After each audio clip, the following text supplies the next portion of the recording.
Notre planète a connu 5 extinctions massives. L'une d'elles a été si dévastatrice qu'elle a anéanti plus de 95% des formes de vie sur Terre, et les scientifiques pensent avoir trouvé le coupable, les volcans. En analysant des roches anciennes provenant d'une douzaine de sites à travers le monde, ils ont découvert des niveaux élevés de mercure, libérés par des volcans il y a des millions d'années. Cela suggère que les éruptions volcaniques sont probablement à l'origine de l'extinction du Permien-Trias.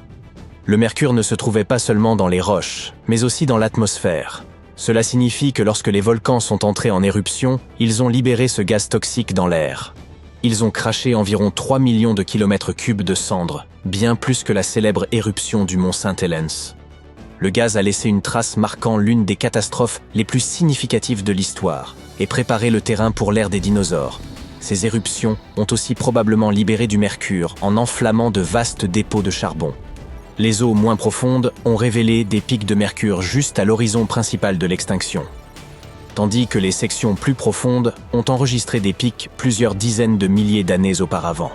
Cela pourrait signifier que les effets de l'activité volcanique et de l'extinction qu'elle a provoquée ont varié selon les différentes profondeurs océaniques.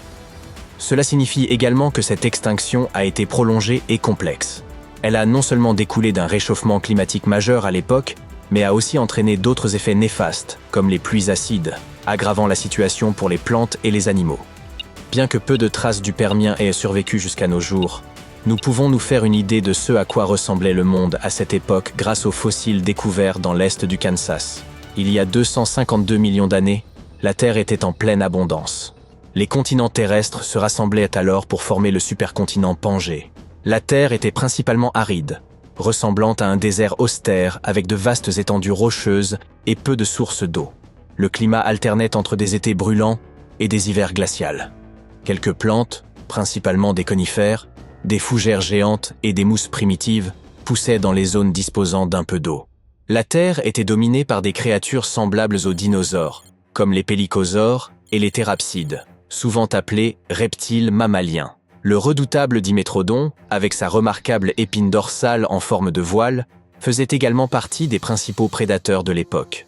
De petits reptiles et amphibiens peuplaient également le paysage, aux côtés d'insectes émergents comme les scarabées et les libellules, qui prospéraient dans cet environnement sec. Mais les événements les plus intéressants se sont principalement déroulés dans les mers tropicales peu profondes. Les environnements marins étaient alors foisonnants de vie. Riches récifs coralliens, quantité de mollusques appelés brachiopodes, bryozoaires et grands fusilinidés unicellulaires, ressemblant à de petites formes recouvertes de mousse. Les ammonites, petites et fascinantes, étaient également répandues, évoluant aux côtés des brachiopodes, des poissons osseux et des requins. Les inquiétants trilobites, anciens organismes marins apparus pour la première fois il y a 500 millions d'années pendant la période cambrienne, ont persisté jusqu'au Permien.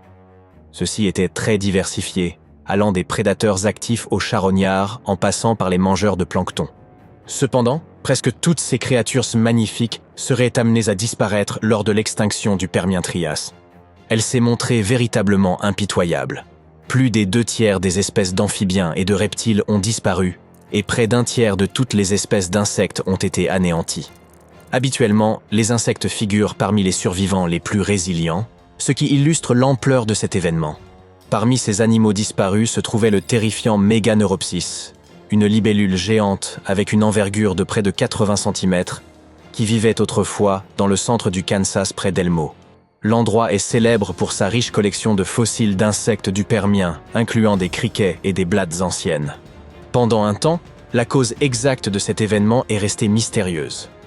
Les théories allaient de l'impact d'un immense astéroïde à des polluants naturels privant les océans d'oxygène, en passant par les nuages de poussière issus d'éruptions volcaniques colossales qui auraient masqué le Soleil et refroidi la planète. Il existait des preuves étayant chacun de ces scénarios. Toutefois, une découverte récente semble finalement pencher en faveur des volcans. Il est également possible que la cause de cette extinction ne se limite pas aux volcans. Des chercheurs financés par la NASA ont récemment découvert ce qui pourrait être les empreintes digitales de cet ancien responsable, ou du moins d'un de ses complices. En étudiant des roches du monde entier, ils ont trouvé des indices suggérant qu'un impact massif d'astéroïdes pourrait également être impliqué. Ils ont découvert des molécules inhabituelles en forme de ballons de rugby, et appelées fullerènes. Ces molécules contiennent des gaz rares, généralement d'origine extraterrestre, suggérant qu'un énorme astéroïde, peut-être aussi grand que le mont Everest, se serait écrasé sur Terre, contribuant à l'extinction. Il semble qu'une série d'événements catastrophiques se soit produite. Les volcans ont craché d'immenses quantités de lave et de gaz, altérant ainsi le climat. La formation de la Pangée perturbait les schémas météorologiques et océaniques.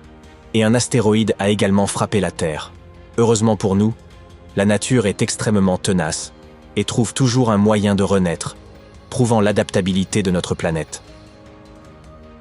Il est intéressant de noter que ce n'était pas un événement isolé. L'extinction du Dévonien tardif, il y a environ 360 millions d'années, est également liée à l'activité volcanique. Les éruptions et la prolifération des plantes terrestres auraient pu modifier les flux de nutriments en direction des océans. L'extinction du Trias jurassique, survenue il y a environ 200 millions d'années, peu avant l'apparition des dinosaures, pourrait également être due à la combinaison d'éruptions volcaniques et d'un impact d'astéroïdes. Enfin, il y a environ 66 millions d'années, un dernier changement drastique s'est produit sur Terre. Notre planète est passée de l'ère des dinosaures à celle des mammifères. Ce changement de taille est connu sous le nom d'extinction crétacé-paléogène. Tout comme l'extinction du Permien, il s'agit d'un événement soudain qui a introduit de nouvelles formes de vie. Et, encore une fois, deux grandes théories expliquent ce qui s'est passé. La théorie la plus répandue affirme que les dinosaures auraient disparu à cause d'un énorme astéroïde. La météorite de Chicxulub s'est écrasée dans ce qui est aujourd'hui le sud du Mexique, formant le cratère qui porte son nom. Cette météorite mesurait environ 10 km de diamètre et s'est dirigée vers la Terre à une vitesse prodigieuse. L'impact a instantanément vaporisé tout ce qui se trouvait à proximité et a libéré une quantité d'énergie inégalée en 1 milliard d'années. Les conséquences ont été catastrophiques. Des tremblements de terre ont secoué les continents et le sol ondulait comme une mer déchaînée.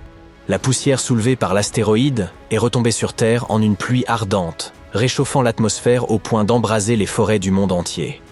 Peu de temps après, un gigantesque tsunami provoqué par le bouleversement des fonds marins a submergé les littoraux proches du golfe du Mexique. Tous les dinosaures n'ont pas instantanément disparu.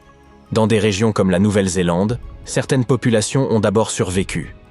Toutefois, un ciel obscurci par les cendres a fini par envelopper la planète, masquant le soleil et plongeant le monde dans le froid et l'obscurité. Cet effet à long terme a véritablement scellé le destin des dinosaures. Sans lumière du soleil, la chaîne alimentaire s'est rapidement effondrée. Les herbivores ont lentement disparu, suivis des carnivores qui dépendaient d'eux, tandis que les retombées de cendres accentuaient les bouleversements environnementaux et les fluctuations de température, rendant la survie difficile. Cependant, il existe une autre théorie selon laquelle l'astéroïde n'aurait été que le coup de grâce. L'extinction des dinosaures était d'ores et déjà inévitable à cause des volcans. Environ 1 million d'années avant leur disparition, une activité volcanique intense a débuté dans le sous-sol de l'Inde actuelle. Cet événement a créé les célèbres trappes du Décan, un vaste plateau de lave couvrant une superficie aussi grande que la France. Pendant des centaines de milliers d'années, ces volcans ont éjecté du dioxyde de soufre et du dioxyde de carbone dans l'atmosphère, assombrissant les cieux et rendant la pluie acide, empoisonnant les sources alimentaires et transformant les océans en bains toxiques. Ces changements graduels mais implacables ont mis à rude épreuve les écosystèmes, rompant les chaînes alimentaires et entraînant un déclin lent mais continu de nombreuses espèces, y compris les dinosaures. Bien que l'on ne sache pas avec certitude quelle théorie est la plus précise, les scientifiques pensent maintenant que les deux phénomènes ont joué un rôle. Peut-être qu'un jour nous aurons une image claire de la manière dont le règne des dinosaures a si brusquement pris fin.